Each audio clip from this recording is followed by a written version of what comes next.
Haleluya, puji Tuhan. Shalom saudara, berjumpa dalam YouTube channel Kerinduanku Church. Hari ini bersama dengan saya, Nathanael Graneda. Dan sebelum kita memulai renungan pada hari ini, mari saya undang setiap kita boleh bersatu di dalam doa. Tuhan Yesus yang baik, kami berterima kasih untuk hidup yang Kau berikan dalam bagi setiap kami, Tuhan. Terima kasih untuk kesetiaan dan kebaikan yang kami boleh rasakan dalam sepanjang hidup kami ini, Tuhan. Sebentar, kami mendengar sedikit dari kebenaran firman-Mu, berbicara atas setiap kami. Di dalam nama Tuhan Yesus, sama-sama kita katakan, amin. Haleluya, puji Tuhan saudara. Hari ini saya akan tertarik berbicara mengenai iman, yaitu tentang water walking faith, atau iman yang dapat berjalan di atas air. Terdengar sensasional ya saudara ya.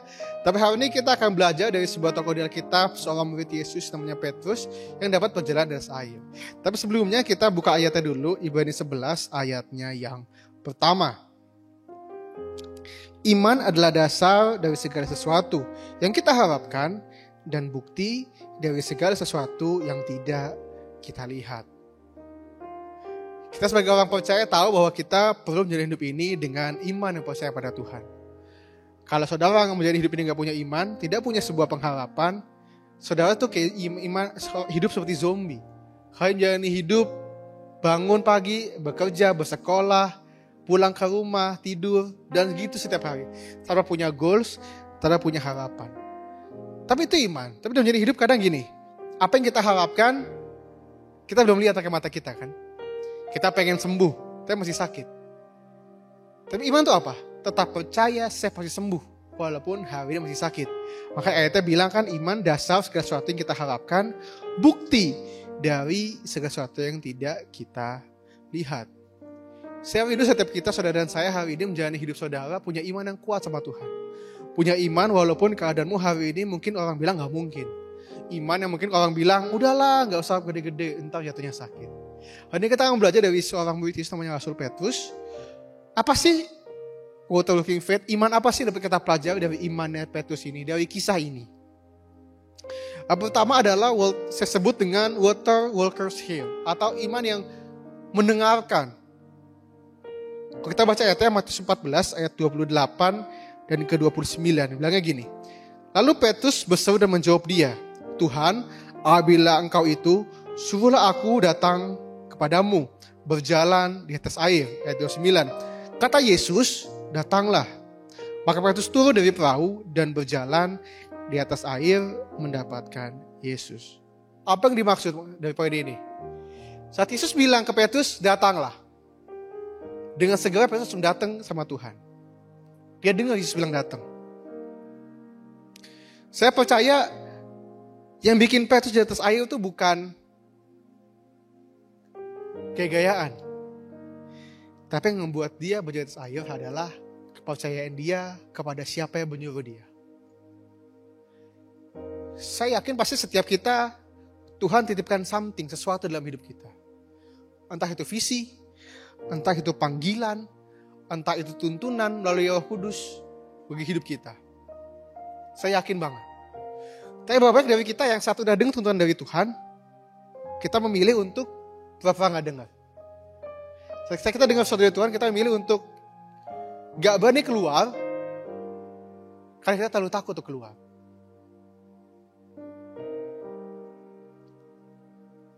Atau baik dari kita gak tahu apa yang Tuhan suruh. Kenapa?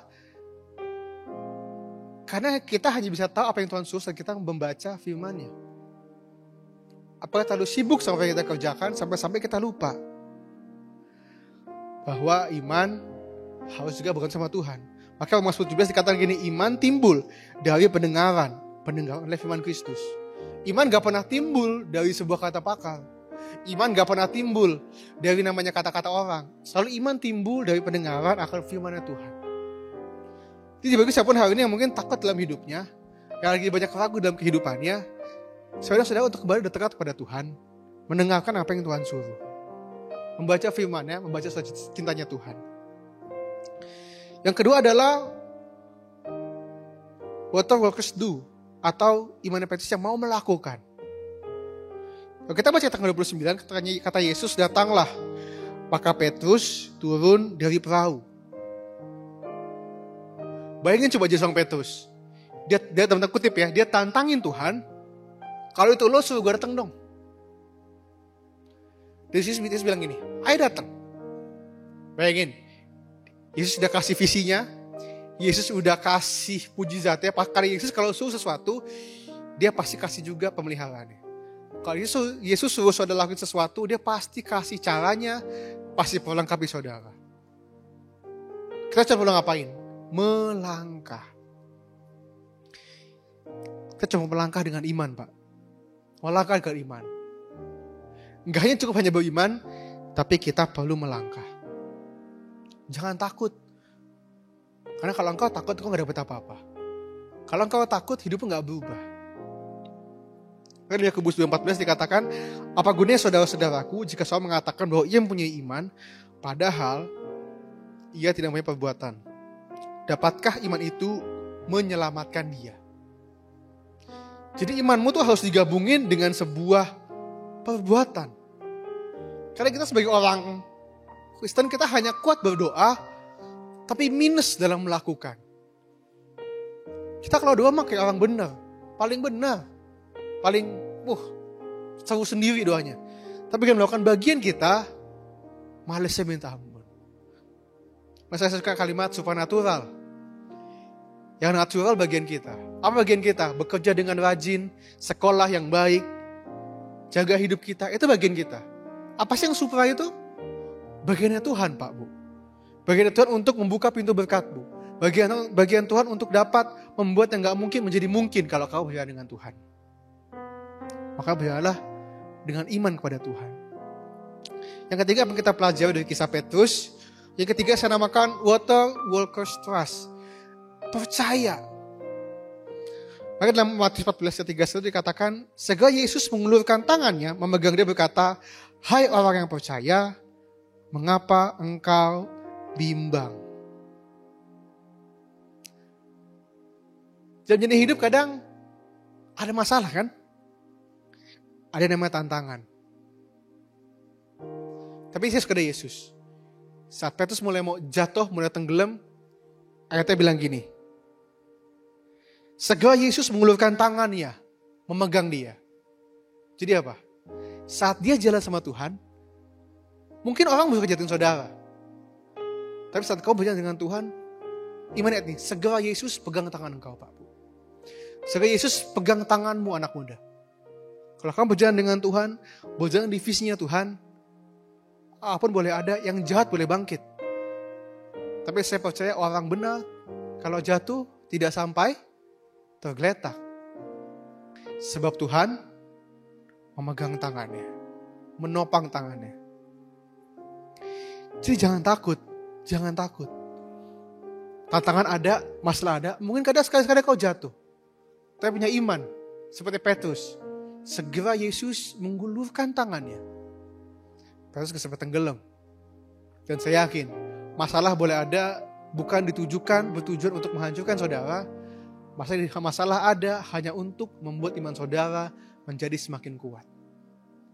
Yang keempat, yang terakhir, apa yang dapat kita pelajari dari kisah ini? Yang keempat saya sebut dengan water workers endure. Sebuah daya tahan. Ayatnya menarik. Lagi-lagi dari ayat ke-31. Ketika Yesus mengulurkan tangannya, memegang dia berkata, hai orang yang kurang percaya, mengapa engkau bimbang? Kalau saudara coba pikir secara logika, harusnya yang kurang percaya itu bukan Petrus. Harusnya yang layak disebut kurang percaya adalah semua murid-murid yang masih di atas kapal. Benar atau enggak? Petrus keren loh. Walaupun dia manusia biasa, dia berani ngelangkah. Dia berani percaya. At least walaupun dia jatuh, hampir tenggelam, tapi dia lebih percaya dibanding yang lain. Yang lain main aman di kapal. Tapi Petrus berani keluar dari kapalnya. Tapi kenapa Yesus bilang, hai orang yang kurang percaya? Simple as that. Kalau saudara baca Matius 14 dari perikop yang paling atas, sebelum kisah ini ada, Yesus habis ngasih makan 5.000 orang. Di hal yang sama. Di pagi siang yang sama. Ini sebuah experience, sebuah journey iman yang luar biasa loh. Kamu bersama dengan mentor, yang bisa ngasih lihat orang dengan mujizatnya. Kalau pakai bahasa saya gini, siang-siang kamu lihat Yesus buat mujizat, tapi malam kamu takut. Kalau saudara baca ayatnya, kata orang yang kurang percaya menggunakan kata zeora. Apa zeora itu? Artinya adalah, dalam bahasa Inggris ya, someone who is young and inexperienced. Orang muda yang gak berpengalaman. Saat saya baca ayat ini, saya ngerti kenapa Yesus bilang, kenapa kurang percaya. Kalau pakai bahasa saya gini, kok lu masih takut sih? Lo kan udah lihat gue tadi kasih makan 5.000 orang. Kok lu masih gak percaya sih saat jalan sama gue? Itu pakai bahasa saya, bahasa hari-hari ya. Someone inexperienced, seorang yang gak berpengalaman. Sementara Petrus ikut Yesus setiap hari, kaya akan pengalaman. Dia tahu dengan yakin, dengan persis siapa itu Yesus. Dia tahu apa yang Yesus bisa lakuin. Dia tahu pasti Yesus bisa buat mujizat yang kayak apa. Tapi kenapa kamu masih takut, kata Yesus. Satu dalam kutipan saya gini. Saat kita bicara mengenai iman, kita bukan bicara tentang betapa besarnya iman itu, tetapi betapa kuatnya iman itu. Karena Yesus gak butuh iman yang gede-gede. Alkitab bilang iman sebesar biji sesawi. Kalau kamu pasti seperti itu, gunung akan pindah. Kalau saudara Google, cek biji sawi kayak apa sih biji sawi? Kecil banget. Kalau di Jawa saya segini setitik doang. Gak butuh yang gede-gede. Yesus gak bilang punya iman sebesar gunung Krakatau. No, biji sesawi. Kecil banget. Yesus gak butuh iman yang gede-gede. No, Yesus cuma butuh iman yang kita percaya. Walaupun keadaannya makin buruk. Walaupun keadaannya makin gak mungkin. Karena untuk percaya sehari 2 hari itu mudah. Tapi percaya satu amal menjawab berbulan-bulan, berminggu, bertahun-tahun.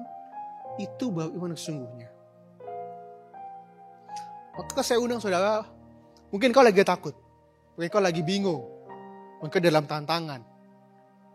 Mungkin dokter vonis, kayak bisa sembuh, mesti operasi. Umurnya gak panjang.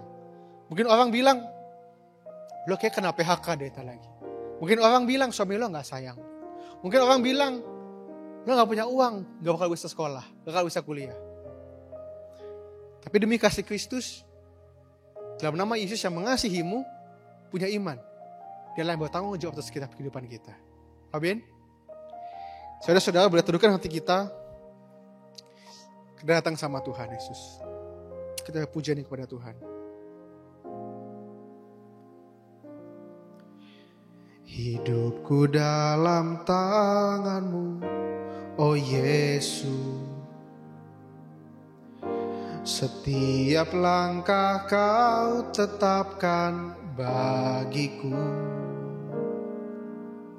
Walau kadang ku tak dapat mengerti jalan-Mu, tetap ku percayakan hidupku. Sebab aku ini hamba-Mu, oh Yesus. Jadilah padaku seturut firman-Mu. Engkau Tuhan yang selalu menggenapi janji-Mu. Rancangan-Mu terbaik bagiku. Yesus, ku percaya. Yesus, sungguh ku percaya. Rencana-Mu yang ajaib terjadi di dalamku. Yesus, sungguh ku percaya. Yesus, ku percaya. Yesus, sungguh ku percaya.